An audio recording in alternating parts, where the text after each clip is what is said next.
not the result you would have wanted, but you must be proud of the boys today. Yeah, I'm proud of the boys. I'm bitterly disappointed that it was a 4-1.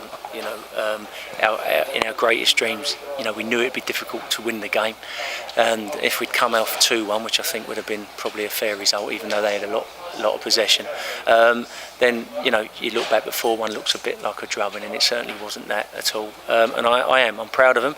I know there's more in there, even more in there, especially in terms of how we pass the ball, etc.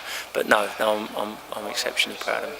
What was your team talk like before the game? What did you say to the boys? Well, to be honest, we don't do. I'm not big on team talks before games. We do all our preparation beforehand, and we have, you know, before this game, you know, a week or so ago, we saw a little bit of anxiety, so we sat down and we were open and honest, and we talked about the reality of what faced us, because, you know, we beat Newcastle, we beat Watford, both Premier League clubs, and I could see there was a bit of anxiety amongst the boys, because after they watched the Chelsea Man United game and how comfortable it was, not all of them but some of them, so we got it out in the open, had a meeting and said, look, how do you feel? There won't be any repercussions, be honest. And some said they don't care, and others sat there and said, I'm a bit frightened, bravo. So, but once we got that out in the open, then we started planning and said what we're going to do, and we had a plan, and then gradually you could see the confidence coming back in, and I think, you know, for spells you saw that tonight. I think the biggest problem is when you play a team of that quality who keep the ball, you get a little bit tired, and then they just find a little hole here and there, and that's the problem. But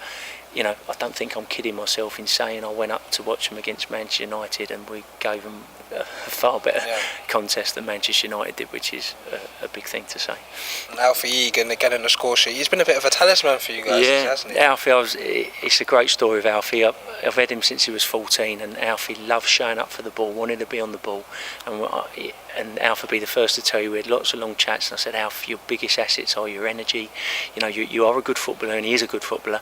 I said, but you could be a box-to-box goal-scoring midfielder, and it took him a while to get used to it, because he always wanted to show up and be a bit of a kind of Xavi, and I said, you're not that sort of player, but he's bought into it totally now, and of course he's scoring goals, he's got his pro contract, and he done it again tonight, and as soon as that ball went across, you kind of just expect him to be there. So he's doing fantastically well. It's a remarkable story. You know, 4 or 5 years ago you're playing against likes of Hayes and Yedding and stuff like that. Now you're playing against Chelsea.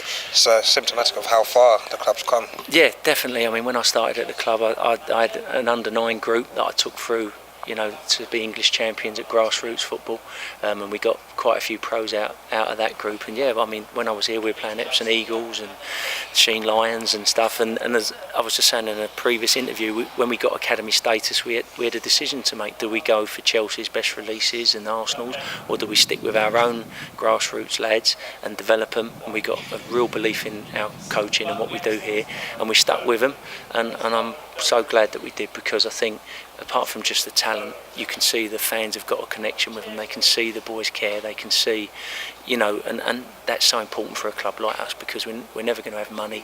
We need players that are going to run through brick walls for the football club, and I think, you know, in this group there's certainly players that do that. And there are quite a lot of first teamers here today. First team manager was here as well. Must be looking to try and push them through as well. Yeah, the gaffer was here, and all the first team players were here, and they come in and were great with the lads and said how good they were. They knew we were gutted that it ended up 4-1, but no, you know, now we got Neil Ardley in charge. He's creating a pathway, and the players know that. So, you know, we can keep our talent, and you know, we've signed Alfie on a pro, and Toyosi and young Paul Kalampai hopefully will sign next week, and hopefully there's more to come, because, you know, as I said, Neil's created this pathway for us, and you know, and that's what you need. The players need to see there's a pathway to the first team, and we all strongly believe that's going to happen. Brilliant, thank you.